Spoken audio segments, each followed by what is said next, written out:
Hello everyone, welcome to Indeed IS.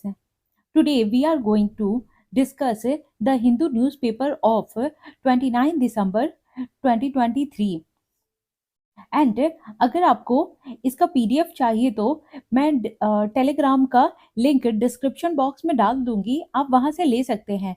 लेकिन first of all we will see कि हम लोग कौन कौन से आर्टिकल डिस्कस करने वाले हैं। तो लेट्स सी कौन कौन से आर्टिकल डिस्कस करेंगे।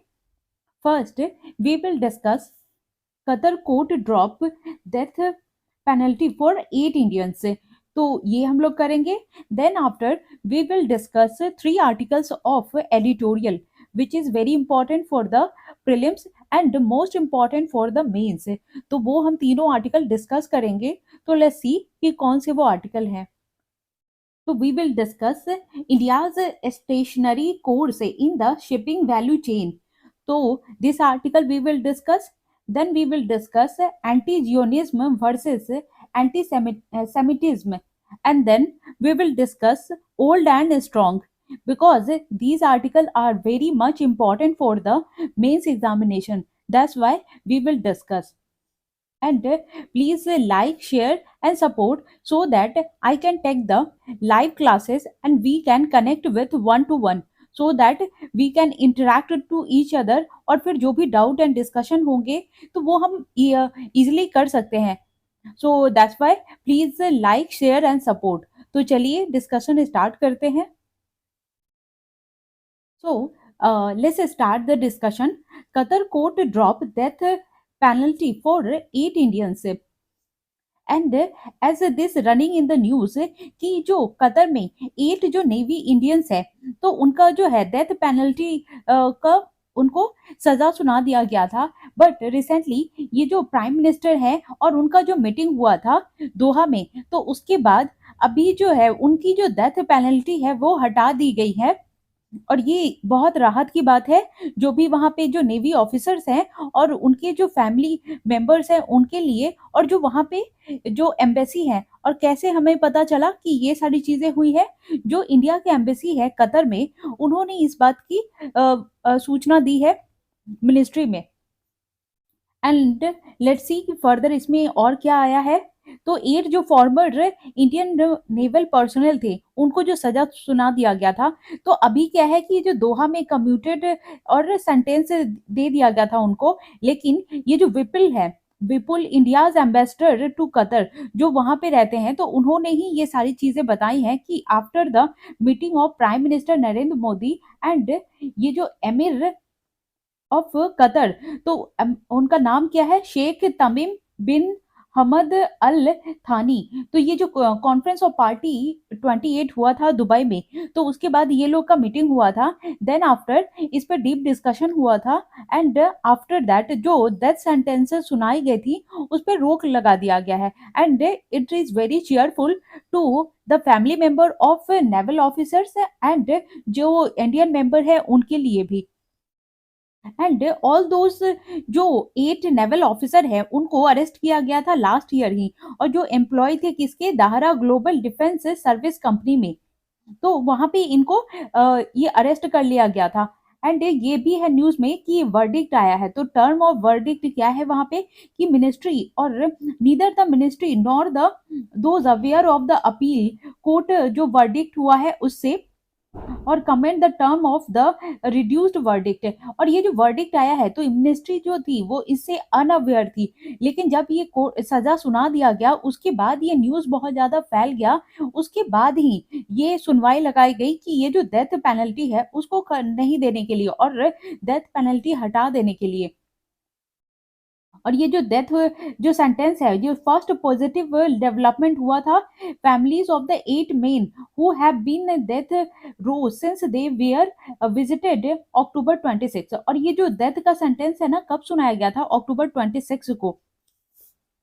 और ये जो जब से ये जो वेबर मिला है, मतलब ये जो छूट मिली है डेथ पेनल्टी से, तो जो वहाँ के नेवल ऑफिसर है उनको और उनकी जो फैमिलीज है, तो वहाँ पे जो ये जब से ये अनाउंस हुआ है तो उनकी फैमिलीज के लिए भी बहुत रिलैक्सिंग है, और जो वहाँ पे जो नेवल ऑफिसर है उनके लिए भी। और ये जो बोला जा रहा है कि ये जो स्टेप लिया गया है उनके जो डेथ सेंटेंस है उसमें वेवर करके, मतलब छूट दे करके, ये जो स्टेप है in the right direction. It was harsh for 8 innocent x navy officer. और ये बोला जा रहा है कि अगर उनको सजा सुना दिया जाता और उन्हें जो मौत की सजा दे दी जाती तो it will be very harsh for them because they were innocent. And let's see इसका जो कंटिन्यूएशन आर्टिकल है उसमें उसमें देखते हैं कि क्या है। Qatar court drops death penalty for 8 Indians.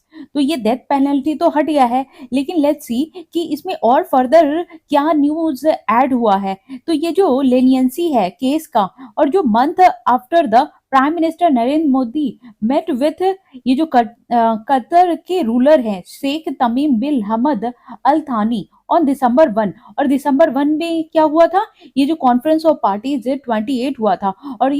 और उसके बाद ये जो कॉन्फ्रेंस ऑफ पार्टीज है ये 28 जो हुआ था, तो ये कब से, ये दिसंबर 1 से टू दिसंबर 12 तक हुआ था। और ये कहाँ पे हुआ था, ये इस बार ये दुबई में। तो ये जो समिट हुआ था तो उसके बाद ये लोग मिले थे, और तभी ये जो प्राइम मिनिस्टर का और ये जो प्राइम मिनिस्टर और वहां के जो शेख हैं उनकी जो मीटिंग हुई थी, और तभी ये बोला गया था कि वो लोग इनोसेंट पीपल हैं और उनको छोड़ देने के लिए। और फिर उसको तब तो उस समय जो है इस चीज को साइडलाइन कर दिया गया था। लेकिन फिर जब बात चली यूएन जो क्लाइमेट समिट हुआ था दुबई में, तो फर्स्ट कन्वर्सेशन हुआ था सिंस द केस बिगिन। और उसी से ये न्यूज स्प्रेड हुआ था कि वहां पे इस टाइप का कुछ घटना चल रहा है। And then after Modi ji ने said a post he had discussed the well-being of the Indian community in Qatar। और इन्होंने ये बोला कि उन्होंने डिस्कशन किया है और वो जो है इस बात पे ये जो डिस्कशन करेंगे और जो इंडियन कम्युनिटी जो कतर में रह रही है उनके वेलबींग का पूरा ख्याल रखेंगे। फिर उसके बाद ये रिपोर्ट आई कि जो मेन है वो कहाँ पकड़े गए थे, ऑन द लिस्ट ऑफ, और उनपे चार्ज किया लगा था कि ये जो men had been put on a list of those pardoned by Qatari emir. और वो रिलीज कर दिए गए हैं इसी ईयर को, जो नेशनल डे था दिसंबर 18 उस पे। और ये प्रूव किया गया था कि वो अनफाउंडेड थे और इनोसेंट थे, और ये वहां के ऑफिशियल ने ये बताया है, इसीलिए उनको वहां पे पार्डन मिला है। Can only be given after a convicted person exhaust the appeals process. और जब ये अपील चला कि वो लोग इनोसेंट है, तो फिर उसके बाद उनको ये जो सजा और जो डेथ पेनल्टी की थी वो हट गई। और फिर ये जो ट्रांसफर ऑफ सेंटेंस्ड पर्सन थे वो भी हटा दिया गया। फिर देखते हैं ये जो चार्जेस नॉट मेड पब्लिक। और ये बात उठ रही है कि जब ये चार्जेस लगे थे तो इसको पब्लिक क्यों नहीं किया गया था। We have stood by the naval personnel since the beginning of matter. We will continue to extend all consular and legal assistance. ताकि वहां पे जो है जितने भी कंसुलर और लीगल असिस्टेंस वो दिया जाता, लेकिन we will also continue to take up the matter with Qatari authorities. और उसके बाद ये मैटर है ना कातरी ऑथोरिटीज में भी ले जाया गया। और ये कौन कह रहा है, मिनिस्ट्री ऑफ एक्सटर्नल अफेयर्स जो जयशंकर है उनका ये स्टेटमेंट है। और adding that no further comment was appropriate given the confidential and sensitive nature of proceeding of this case। और इसके लिए जो है कोई भी जो कॉन्फिडेंशियल और सेंसिटिव जो नेचर है प्रोसीडिंग का, उसको ये जो डिस्कस किया गया है और उस पे कोई कमेंट नहीं किया जाएगा। और ये जो इंडियन एम्बेसी है दोहा में, उसने जो कंसिस्टेंटली अप्लाई किया था और रिसीव किया था जो consular access to the men including the December 3 2 days after mister Modi meeting with Qatari emir. और वहां के जो जो ऑफिशियल थे वो लगातार है ना, वो जो भी वो वहां पे नेवी के ऑफिसर हैं उनकी मदद करने में लगे हुए थे। और जब मोदी जी December 1 में वहां गए और वहां डिस्कशन हुआ, उसके बाद ही जो 2 दिन बाद ही जो वहां पे कातरी की अथॉरिटीज थी उनसे भी बात किया गया कि वो लोग इनोसेंट है, उनको छोड़ देने के लिए। उसके बाद ये जो अपोजिशन कांग्रेस है वहां की, इन्होंने इमीडिएट रिलीफ ये किया अलोंग विथ एंटायर नेशन। और जब से इनको पता चला है कि वो पार्डन हो गए हैं, उनको सजा नहीं मिलेगी, तो उसके बाद ये पूरे नेशन में एक रिलीफ सा छा गया है और ये अच्छी बात है। और यहाँ पे ये जो नेम भी दिया गया है कि कौन-कौन से कैप्टन हैं जिन पे ये डेथ के चार्जेस लग गए थे। Captain Navtej Singh Gill, captain Birendra Kumar Verma, captain Saurabh Vashisht, commander Amit Nagpal, commander Purnendu Tiwari और कमांडर सुगुनकर पकाला और कमांडर संजीव गुप्ता और sailor Ragesh were arrested by Qatari authorities in Doha on August 30 2022। तो ये जो है, जब ये लोग अगस्त में ही, ये जो लास्ट ईयर ही ये लोग अरेस्ट हो गए थे, लेकिन इसको जो है अभी तक सर्कुलेट नहीं किया गया था कि ऐसे जो ये इनोसेंट पीपल हैं कि इनको अरेस्ट कर लिया गया है। लेकिन जब ये मैटर कब उठा, जब मोदी जी वहां पे मीटिंग के लिए गए, उसके बाद तभी वहां पे उन्होंने बोला कि जो इंडियन कम्युनिटी जितनी भी वहां रह रही है, उनके वेलबींग का ख्याल इंडिया के प्रधानमंत्री रखेंगे और किसी के भी साथ नाइंसाफी नहीं होगी। तो वो वहां पे कंसोलमेंट दे करके आए थे। उसी के बाद से ये जो प्रोसीडिंग है बहुत तेजी से बढ़ने लगी। एंड देन आफ्टर अभी क्या है कि उनको मौत की सजा नहीं सुनाई जाएगी। तो यही है इस आर्टिकल में। And we are moving towards editorial article which is very important. तो चलिए हम लोग वो डिस्कस करते हैं। तो let's start the discussion of editorial article of India's stationary course in the shipping value chain. तो इसको हम लोग फर्दर डिटेल में स्टडी करेंगे। तो ये है यांगजे रिवर और इसको बोला जा रहा है कि ये चाइना का हार्ट बीट है। और ये हार्ट बीट क्यों है वो देखते हैं। बिकॉज चाइना का इससे ट्रेडिशन जुड़ा हुआ है, legend, myth, culture as well as commerce and industry भी का भी ये रूट बहुत बिजिएस्ट रूट है। इसलिए ये कॉमर्स और इंडस्ट्री से भी ये जुड़ा हुआ है। इसीलिए ये जो यांगजे रिवर है उसको हार्ट बीट बोला जा रहा है। और ये जो यांगजे रिवर है वो मॉडर्न चाइना का लाइफलाइन बन चुका है, क्योंकि इससे ना जो ये जो जॉर्जेस है वो गुजरती है। और ये जो प्रोजेक्ट है has only added to its lustre. तो इसीलिए, और जिस तरह से ये जो स्वेज कैनाल है या फिर रेड सी है या फिर मेडिटेरियन सी है, तो ये सारी ये जो है रूट बहुत बिजिएस्ट है और यहाँ पे बहुत ज्यादा वो ट्रेड होता है। उसी तरह ये जो यांगजे है रिवर है वहां पे भी बहुत ज्यादा ट्रेड होता है और रूट होता है। और एक जगह ये भी कोट है जो हम लोग देखेंगे भी कि जिस तरह से ये जो ऑटो इंडिया में ये जो ऑटो रिक्शा वाले जो इंडियन रोड पे वो पूरे फैले रहते हैं, उसी तरह से ये जितने भी बैरेज है या फिर ये जो बार्जेज है क्रिस क्रॉस है, वो उस तरह से वहां उस रिवर में फैले रहते हैं। मतलब वो इतना बिजी रूट है, इसीलिए इसको चाइना का हार्ट बीट बोला जा रहा है। और ये जो यांगजे है from the sea, one can imagine hearing the sound of violin from Chinese opera.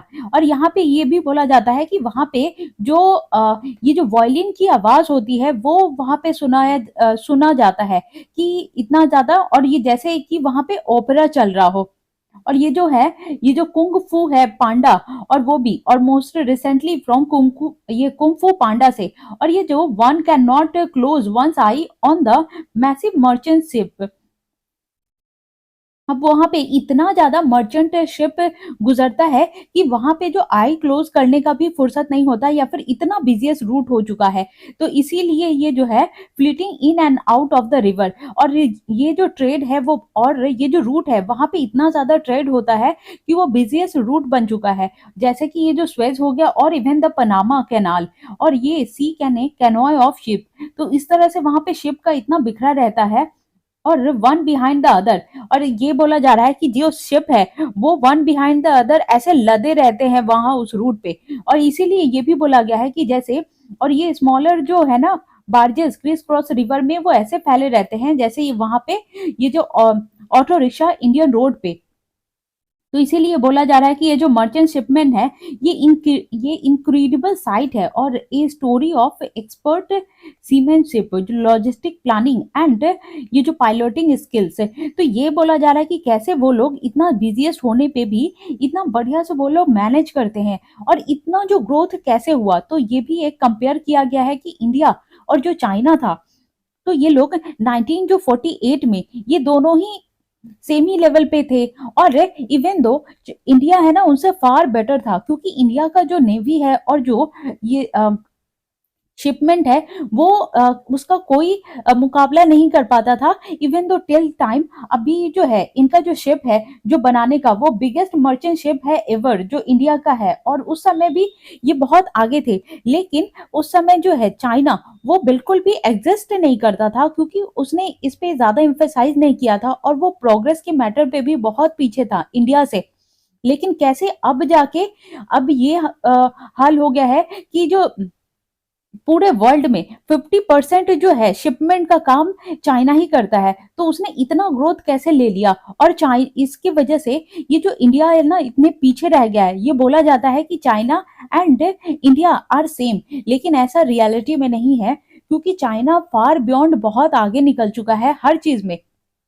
यहाँ तो सिर्फ अभी शिपमेंट की बात कर रही है, लेकिन अगर हम लोग बात करें कि इकोनॉमी का या फिर मिलिट्री का या मिसाइल का या फिर वेपन का, तो हर चीज में चाइना, इवन तो जीडीपी में भी यहाँ पे ये इंडिया से 4 टाइम्स आगे है। अगर जीडीपी जो अभी इंडिया की 3.5 ट्रिलियन है, लेकिन वहां पे चाइना का 12 प्लस है ट्रिलियन, तो ये जो 4 टाइम्स है ना ज्यादा है।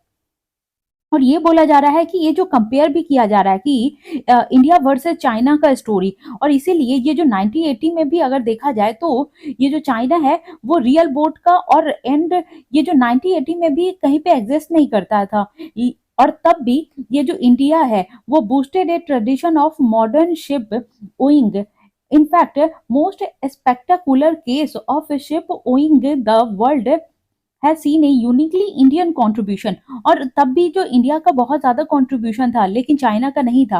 और ये भी बोला जाता था कि इंडियन नेवी जो ऑफिसर्स हैं और जो कमीशन करते हैं और on giant of tanker that today remain the biggest merchant ship ever built, कि उन्होंने बिल्ड किया था वो अभी तक बहुत बड़ा है, लेकिन फिर भी इसका जो ट्रिमेंडस ग्रोथ हुआ है चाइना का, क्योंकि अब जो इंटरनेशनल मेरीटाइम ऑर्गेनाइजेशन हुआ है उससे पता लगा है कि चाइना बहुत ज्यादा ग्रो कर रहा है।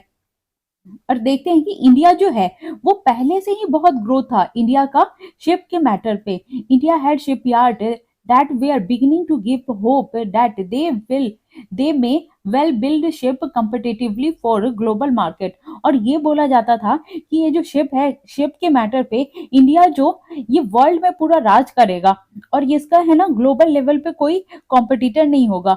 और तब ये जो चाइना था वो कहीं पे भी एग्जिस्ट नहीं करता था, लेकिन उसने जो है 1980 के बाद इतना ज्यादा ग्रोथ किया है कि अब जाके वो 50% पूरा शिप मार्केट पे रूल करता है पूरे वर्ल्ड में। और इंडिया के लिए ये भी बोला जाता था कि ये जो global shipping as the industry took a step back from employing qualified Eastern Europeans. और ये कब हुआ, जब यहाँ पे ये जो इंडिया में शिप का कितने इतने तेजी से क्यों ग्रोथ हुआ उस टाइम पे, क्योंकि ये जितने भी यूरोपियंस थे वो यूरोपियंस है ना शिप के मैटर पे बहुत ज्यादा तेज थे। और ये जो इंडियंस भी थे, तो जब इंडियंस को those who know the English language, तो जो इंग्लिश लैंग्वेज जानते थे तो वो यूरोपियन के साथ वर्क करते थे, और वही लोग जो शिप में भी ज्यादा स्टडी करते थे और बनाते थे, तो इसीलिए वो इंडिया है ना इतना आगे था। जैसे ये मुंबई हो गया, Mumbai and Kolkata we are the major centre of seafarer training and employment. और यूनाइटेड ये जो प्रोग्रेसिव अलायंस था यूपीए गवर्नमेंट का, तो decentred maritime training and opened it up private player. और ये वहां पे पहले से ही ये जो मुंबई है और कोलकाता, इसको सी फेयरर बोला जाता था, क्योंकि पहले से यहाँ पे शिप बनता था और बहुत सारे लोग ट्रेन थे और उसमें एम्प्लॉयमेंट भी मिलती थी। अब देखते हैं ये जो आर्टिक आइस क्लास है मर्चेंट शिप टू द और कैरियर कॉलिंग ऑन, और ये चिलियन पोर्ट से there are 20 seafarers on board a ship, it is likely 4 और 5 विल बी इंडियन। तो ये बोला जाता था कि अगर वो लोग है ना इतने ज्यादा स्ट्रांग थे और एम्प्लॉयमेंट थे और ट्रेंड थे जो इंडियन जो शिप मेकिंग में, कि ये जो चिलियन पोर्ट पे अगर 20 पीपल्स हैं या 20 शिप है तो उसमें से 4-5 है ना इंडियंस ही होते थे। तो इतना ज्यादा दबदबा था, और उस समय चाइना कहीं भी एग्जिस्ट नहीं करता था। लेकिन अब है कि चाइना ने बहुत ट्रिमेंडस ग्रोथ किया है। तो they can take over a ship quickly, understand it system and run it. क्योंकि इंडियंस जो थे पहले भी बहुत ज्यादा ट्रेंड थे, और जब भी वो लोग बाहर किसी काम से या बाहर ये शिपमेंट से रिलेटेड जो यूरोपियन से जो इंग्लिश जानते थे इंडियन उनको ले जाते थे, तो ये लोग बहुत जल्दी सीख लेते थे और समझ लेते थे, और इस सिस्टम को वो रन भी करने लगते थे। और ये बोला गया है किसकी, और ये उस टाइम की बात है जब अंग्रेज एंड ब्रिटिशर्स रूल करते थे। जैसे ये जो संजय प्रसार है जो शिपिंग इंडस्ट्री प्रोफेशनल है, एंड ये जो former member of national shipping board, estimated that Indian seafarer and their management companies bring in an estimated 6 billion in foreign exchange. तो वो $6 बिलियन जो फॉरेन एक्सचेंज में ये शिप में इन्वेस्ट किया गया है, ये जो फॉरेन एक्सचेंज जो हर साल होता है उसी से ये पता लगा।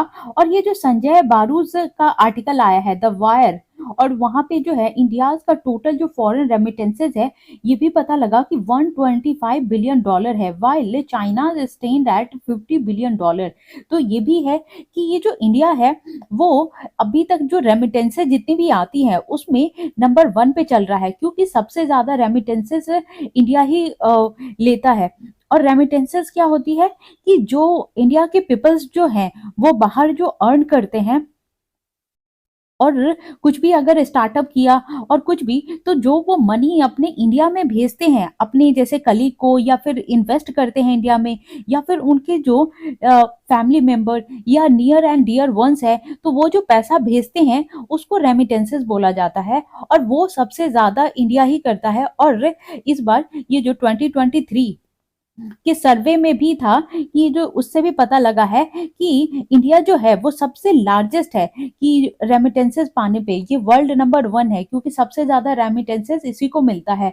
और एज वी कैन सी कि $125 बिलियन ये इंडिया को मिलता है रेमिटेंसेस, और चाइना को सिर्फ $50 बिलियन। अब देखते हैं ये हम लोग नेक्स्ट, ये जो शॉर्ट टर्म मार्केट है और फॉरकास्ट किया गया है often they reliable prediction of Indian market allow से। ये जो ऋषिकेश नरसिम्हन है general manager of production and refit at L&T shipping Kattupalli near Chennai. तो यहाँ पे ये बोला गया है कि वहां पे भी ये जो शिपिंग का मार्केट है वो भी बहुत किया जाता है। और चाइना जो stands at a stark contrast.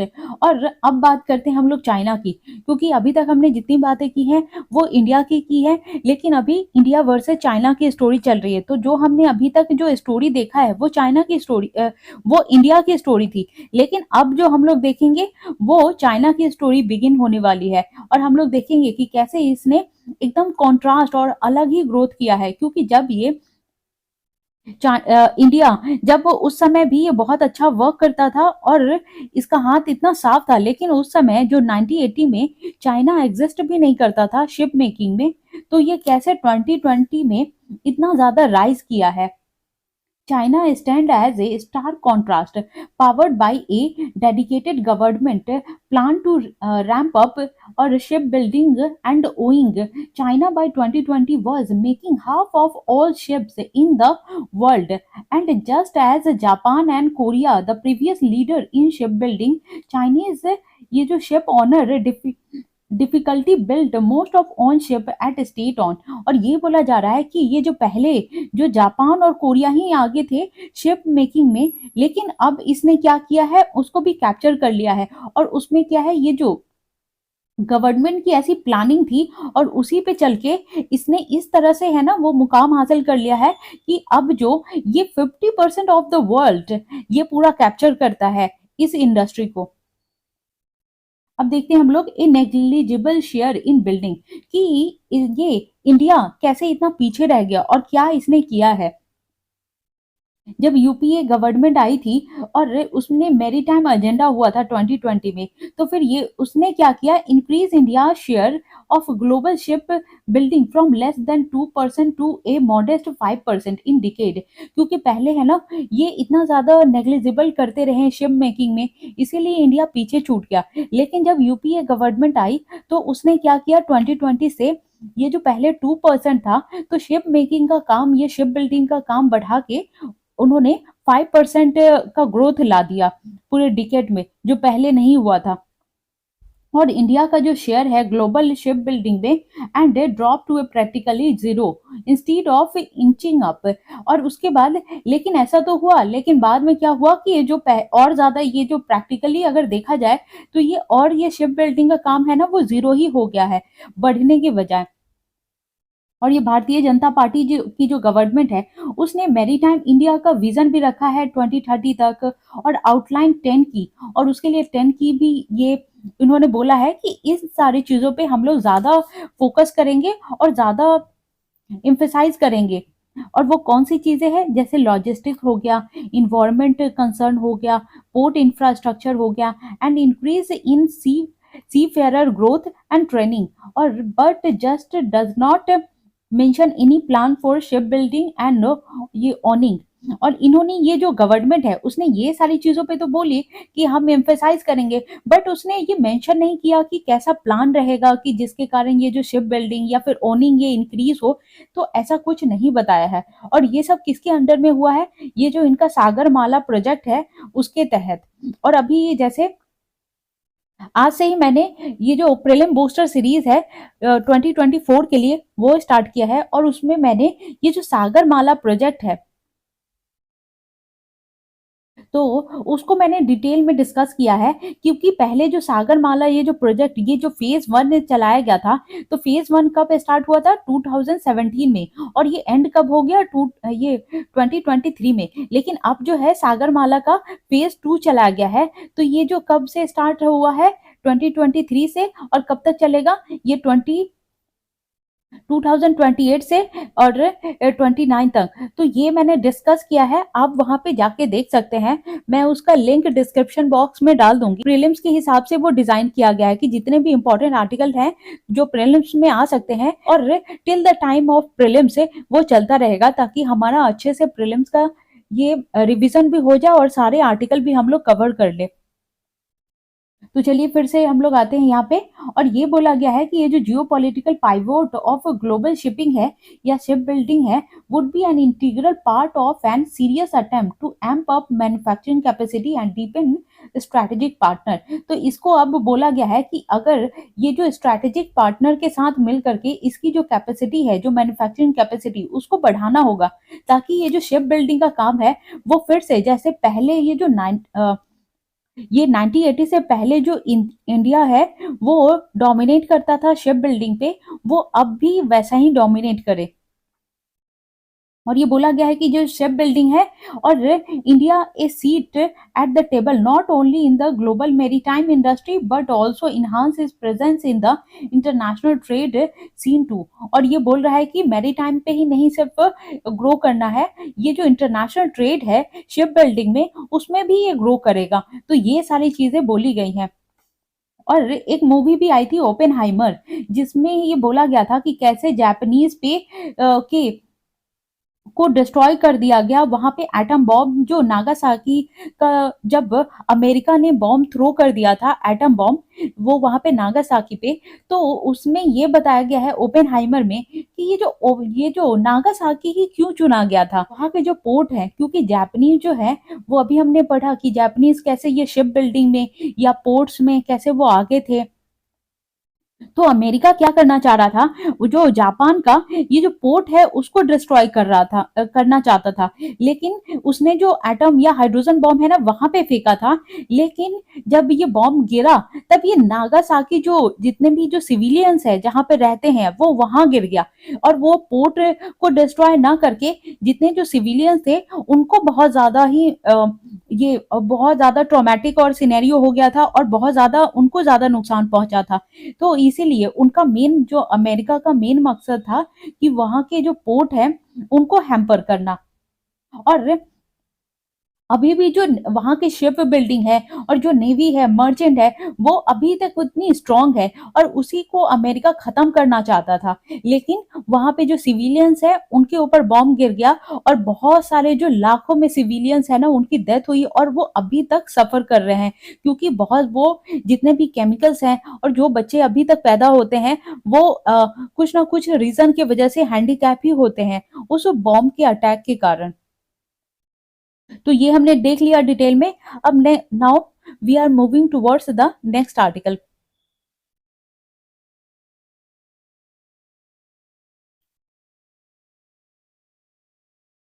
अब हम लोग देखेंगे कि ये आर्टिकल ओल्ड एंड स्ट्रॉन्ग, अभी India and Russia seem keen on renewing ties on in a changed world. अभी ये न्यूज में क्यों है इंडिया एंड रशिया का? Because ministry of external affairs अभी 5 डेज के विजिट पे गए हैं, और उन्होंने ये जो वहां के डिप्टी प्राइम मिनिस्टर है उनसे मीटिंग किया, और अभी जो कुदानकुलम है, जो न्यूक्लियर पावर प्लांट, वो अभी साइन हुआ है। और ये जो मीटिंग है वो सक्सेसफुल रहा, क्योंकि ये जो कुदानकुलम जो न्यूक्लियर पावर प्लांट है, तो उसका एक तो साइन हुआ है, और वो जो फेज मैनर पे बन रहा है, और वो कब रेडी हो जाएगा 2027 में। तो ये जो सक्सेसफुल हुआ है। लेकिन ये जो कुदानकुलम पे तो डिस्कशन हुआ ही, लेकिन और भी चीजें हैं जिस पे डिस्कशन हुई, जैसे ये मेडिसिन पे, ट्रेड पे, और ये जो फार्मास्यूटिकल्स हैं, तो इन सारी चीजों पे, कम्युनिकेशन पे, तो ये सारी मीटिंग है ना बहुत फ्रूटफुल रहा, और ये सक्सेसफुल भी रहा है।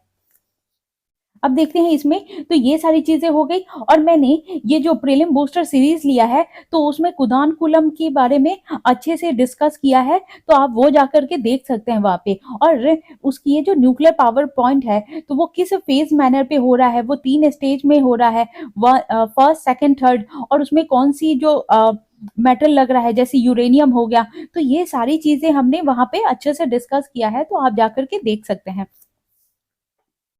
वहां से। तो एक तो, जबकि अमेरिका ने रशिया पे सैंक्शन लगा दिया है, बट स्टिल इंडिया वहां पे, इंडिया है ना रशिया के साथ टाई अप बना के रखा है, और बहुत सारे एग्रीमेंट भी साइन कर रहा है। और ये इंडिया चाह रहा है कि रूपी में, ये जो रूपी की जो करेंसी है उसमें ट्रेड हो। लेकिन अभी चाइना ने पहले तो बोला था कि वो ट्रेड करेगा रूपी में, लेकिन उनकी तरफ से अभी 50-50 चल रहा है। तो ये तो है ही, लेकिन साथ में जब ये 2 साल पहले जब रशिया और यूक्रेन का वार हुआ था, तब ये बोला जा रहा था कि इंडिया किसका साइड लेगा, ये यूक्रेन का या फिर रशिया का, क्योंकि इंडिया का रिलेशन यूक्रेन के साथ भी अच्छा है और रशिया के साथ भी है। लेकिन रशिया ने कुछ नहीं बोला, और इसने साइलेंटली रशिया को फेवर किया, क्योंकि रशिया ने बहुत ज्यादा हेल्प किया है इंडिया का, और वो हमेशा से ओल्ड फ्रेंड रहा है इसीलिए। और ये जो है फ्यूचर कुदानकुलम न्यूक्लियर पावर जो प्रोजेक्ट है, वो अभी साइन किया गया है, fostering connectivity, trade and resuming talk to the Eurasian economic union India free trade agreement. तो ये सारी चीजों पे बात की गई है, और इतना ये जो एग्रीमेंट है वो साइन किया गया है। और ये जो ज्वाइंट मिलिट्री प्रोडक्शन है indicate that bilateral relation are on track. और ये सारी जो एग्रीमेंट सक्सेसफुल हो गई है, तो इससे पता लगता है कि रशिया और इंडिया का जो रिलेशनशिप है वो अभी तक ट्रैक पे है। क्योंकि ये क्यों बोला जा रहा है कि रशिया एंड ये जो इंडिया का रिलेशन ऑन ट्रैक, क्योंकि अभी जो है रशिया का ये जो इंक्लिनेशन है अभी चाइना के टुवर्ड्स, और ये जो है ना प्रो चाइना बना हुआ है इसीलिए। और अभी इंडिया का है, इंडिया का चाइना से बिल्कुल भी नहीं बनता है।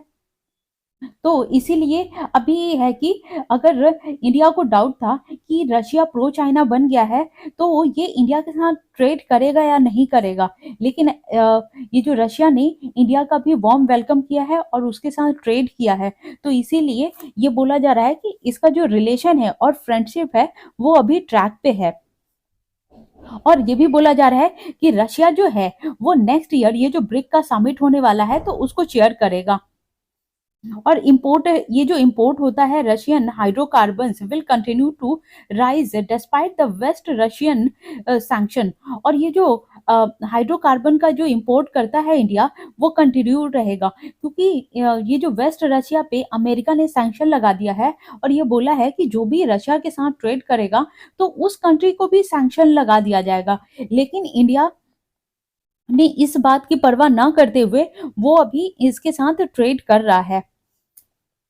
और ये भी बोला जा रहा है कि इंडिया और रशिया का जो रिलेशनशिप था वो only constant in world politics over the last 6 decades would not have gone unnoticed specially. और ये भी बोला जा रहा है कि इंडिया और रशिया का जो रिलेशन है वो लास्ट 6 डिकेड से, मतलब 60 सालों से ही वो अच्छा रहा है, और रशिया हमेशा हेल्प करता है। बिकॉज ये जो इंडिया और रशिया का भी जब वॉर हुआ था, और उसके बाद जब इंडिया और पाकिस्तान का भी जब वॉर हुआ था, तो रशिया ने ही बहुत हेल्प किया था, और सारे जो वेपन्स है वो इंडिया को प्रोवाइड किए थे। तो इसीलिए बोला जाता है कि इंडिया जो है रशिया का बहुत ओल्ड फ्रेंड है, और अच्छा फ्रेंड है, और इनकी जो और रशिया और इंडिया का जो फ्रेंडशिप है वो लास्ट 6 डिकेड से चला आ रहा है। एंड देखते हैं, जबकि ये जो इंडिया और चाइना का जो रिलेशन है वो ended another year in impasse over the military stand of, क्योंकि अभी जो इंडिया एंड जो चाइना का वो रिलेशन बिल्कुल भी अच्छा नहीं चल रहा है। whether the ये जो bone Homi will yield concrete movement in the rupee ruble payment mechanism, और ये जो रूपी रूबल पेमेंट मैकेनिज्म है वो भी चल रहा है, और expecting the delayed delivery S 400 air system units है। और रशियन ये जो इंडिया ने बोला था कि वो रशिया से S-400 जो वो ट्रेड करेगा, लेकिन अभी उसने जो इसको रोका हुआ है। और ये जो इंडिया है अभी ये सारे जितने भी कंट्रीज के साथ वो बैलेंस करने में लगा हुआ है, ताकि इसकी जो पॉलिटिकल और जो स्ट्रैटेजिक ये जो कन्वर्जेंस है इंडिया एंड रशिया का, और जो मल्टीपोलर जो वर्ल्ड है वो भी रीबैलेंस रहे, ताकि ये जो क्लोजली है ना जितने भी ये जो क्रिटिक्स हैं और रिलेशनशिप वो सब मेंटेन रहे। तो यही है इस आर्टिकल में। Let's moving towards and next article. तो हम लोग देखते हैं कि anti Zionism versus anti Semitism. तो ये जो टर्म है anti Zionism versus anti Semitism, तो ये क्यों है और ये न्यूज में क्यों है? तो on December 5 US house of representative voted 311 to 14 in favor of a Republican sponsored resolution which declared anti-Zionism is anti Semitism. और ये क्यों है न्यूज में? क्योंकि अभी जो थॉमस मैसल है और केंचुकी जो वोट किया गया है against the resolution and suggested Congress was more interested in Zionism than American patriotism. तो ये जो डोनाल्ड ट्रंप के टाइम आया था कि अमेरिका फर्स्ट का, वो ज्यादा अमेरिका को ही एम्फेसाइज कर रहे थे, लेकिन अभी जो है जब से ये जो बाइडेन आए हैं तो उन्होंने अमेरिका फर्स्ट तो किया ही है, लेकिन वो बाकी लोगों से भी जो रिलेशन मेंटेन करने में वो ज्यादा इंटरेस्टेड है। तो इसीलिए बोला जा रहा है कि जो Congress was more interested in Zionism than American patriotism, और the White House condemned him. और उसमें ये भी बोला गया है there is nothing surprising about the American establishment enduring sympathy for Zionism। तो ये हम लोग देखते हैं कि ये एक्चुअल में जब यूएस प्रेसिडेंट जो बाइडेन है वो अनअबेस्टेडली कॉल्ड हिमसेल्फ ए जियोनिस्ट, तो उन्होंने ये खुद को ये जो जियोनिस्ट बताया है इन टेल अलीव इन अक्टूबर 18। और कब ये जो टेल अलीव का है, ये इजराइल का जब उनके साथ मीटिंग हुआ तो उन्होंने खुद को जियोनिस्ट बोला है। और ये जो हार्ड राइट जियोनिस्ट ऑर्गेनाइजेशन है अमेरिका का, ऑन December 3 जो मिस्टर जॉनसन से क्लोजनेस टू इजराइल रिपोर्टेड हरेट्स, क्योंकि ऐसा उन्होंने क्यों बोला है कि वो जियोनिस्ट है? क्योंकि वो इजराइल को सपोर्ट कर रहे हैं।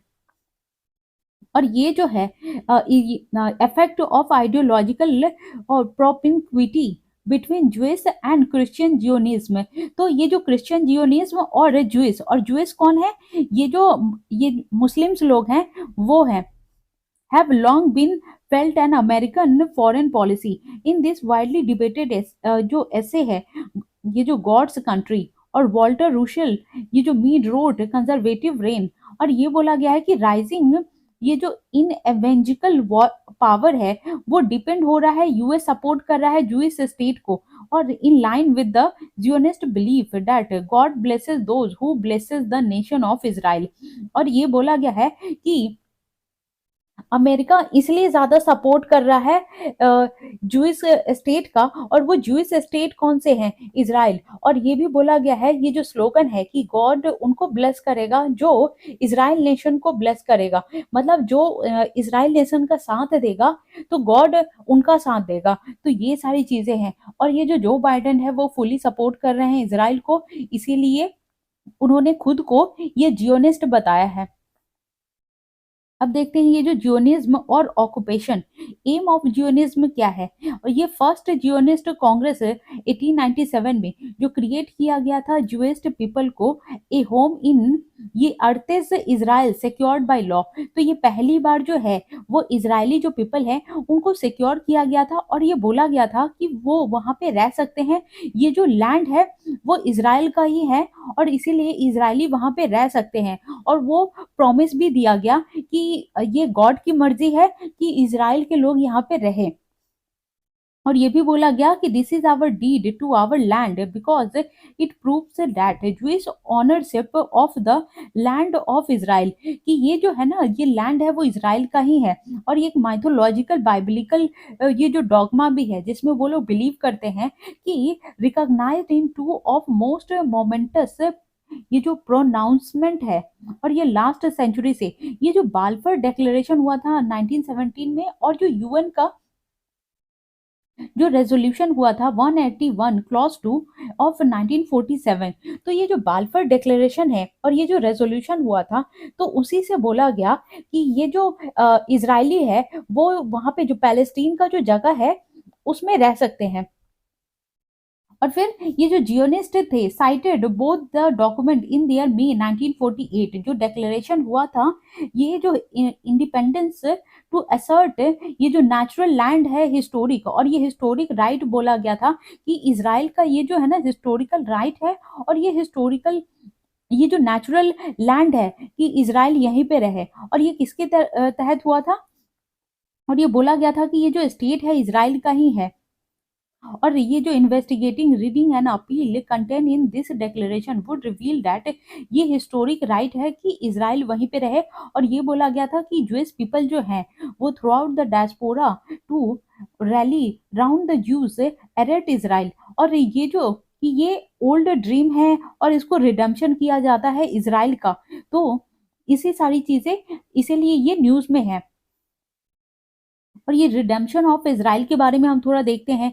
ये जो है कंसेप्ट ऑफ रैबिनिक जुदाइज्म, तो ये जो है कि फाउंड इन द जेरूसलम और called Yerushalmi according to God will redeem all Jews from exile by bringing them back to the region promised them in the Bible. और ये बोला गया था कि बाइबल में भी लिखा हुआ है कि ये जो लैंड है वो इजराइल का ही है, और इजराइल से नहीं छीना जाना चाहिए। और इसीलिए वहां पे बोल रहे हैं कि ये जो बाइबल में लिखा हुआ है। और तो ये सारी चीजें ही हैं। और ये भी देखते हैं कि ये जो more than A millennium Muslim had ruled Palestine. और यहाँ पे जो मुस्लिम जो है पैलेस्टीन में ये जो मुस्लिम, और ये ज्यूज किसको बोल रहे हैं? तो पहले क्या था कि जो पहले पैलेस्तीन थे वो मुस्लिम थे, एंड ये जो ज्यूज थे वो इजरायली थे। तो हमेशा से वहां पे ना मुस्लिम का रूल रहा है और मुस्लिम ही रहते थे। लेकिन जो वहां पे जूस थे उन्होंने क्या किया, उनको वहां पे जगह चाहिए था, और बाद में उन्होंने रिवॉल्ट कर दिया। और फिर उसके बाद वो इतना ज्यादा एग्रेशन में आ गए कि वहां पे 6 डे का वॉर चला था, और वो है ना जीत गए थे।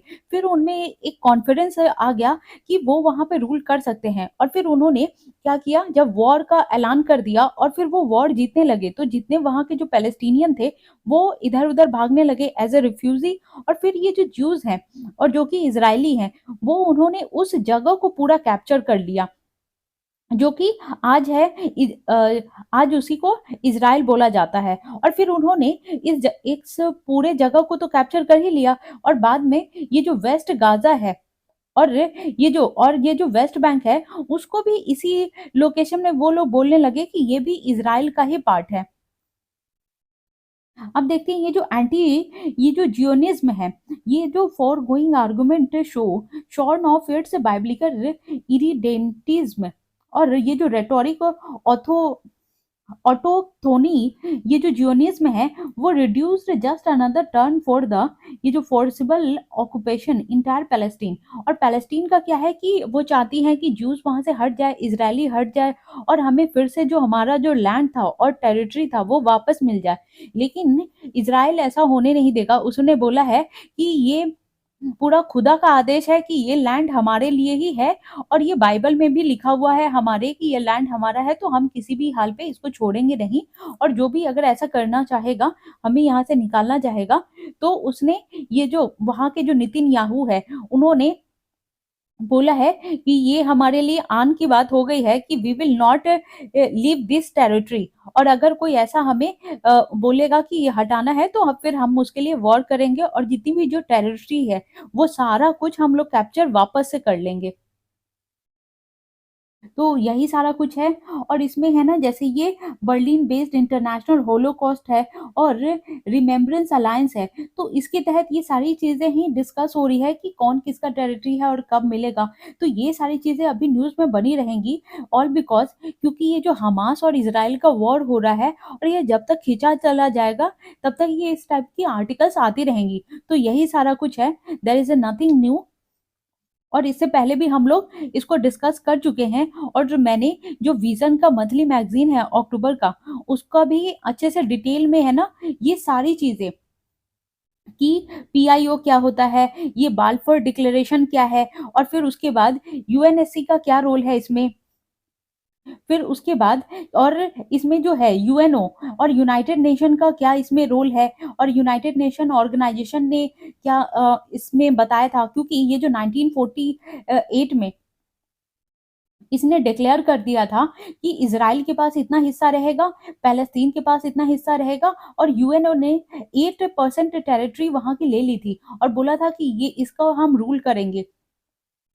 लेकिन इसराइल वहां पे डोमिनेट करता है और यूएनओ को उसकी बात माननी पड़ती है। तो ये सारा कुछ मैंने ये जो विजन का मंथली मैगजीन है अक्टूबर का, तो उसमें इंटरनेशनल रिलेशन का जो पार्ट है उसमें हमास और इसराइल के को मैंने डिटेल में समझाया है, और जो भी हिस्ट्री है जब से इसका ओरिजिनेशन हुआ और ये वॉर कब से कब का चला आ रहा है, उसको भी मैंने डिटेल में डिस्कस किया है। तो आप उसको देख सकते हैं। तो अभी तक हमने जितने भी इंपॉर्टेंट आर्टिकल थे वो सब डिस्कस कर लिया है। तो अगर आपको वो देखना है, ये जो आईआर का पार्ट है, तो I will post in the description box, और मैं उसमें लिंक डाल दूंगी, तो आप वहां से देख सकते हैं। तो यही सारी चीजें हैं। We have discussed all the important articles. So thank you very much. और आप लोग इसी तरह से प्लीज लाइक कीजिए, शेयर कीजिए एंड सब्सक्राइब कीजिए, so that I can take the live classes and we can discuss 1 to 1, चाहे वो जीएस का पार्ट हो, and I will start the polity and it will be very helpful for you. And I have started the prelim booster series, those are totally focused on prelims। तो अगर आप उसको देखेंगे, and I will continue this series till the time of prelims, तो तब तक हम लोग का बहुत सारा जो आर्टिकल्स है वो कवर कर लेंगे हम लोग। और मैंने उसमें जो इम्पोर्टेंट पर्सनालिटीज है उनको भी कवर किया है, मैप भी कवर किया है, एंड आई हैव कवर्ड ये 4, I am covering 5 question a day. और वो अलग से क्वेश्चन है उस न्यूज आर्टिकल से related, and I will cover 5 question a day of prelims year का जो ये जो प्रीलिम्स का ये जो प्रीवियस ईयर का क्वेश्चन है वो भी मैं कवर करूंगी। तो आप लोग वो भी देखिए, because it will be very helpful for you. और ताकि जितने भी जो प्रीलिम से रिलेटेड जो भी आर्टिकल है वो सब कवर हो जाएगा। सो थैंक यू वेरी मच। और आप लोग इसी तरह से सपोर्ट करते रहिए, लाइक करते रहिए, शेयर करते रहिए एंड सब्सक्राइब करते रहिए। सो थैंक यू।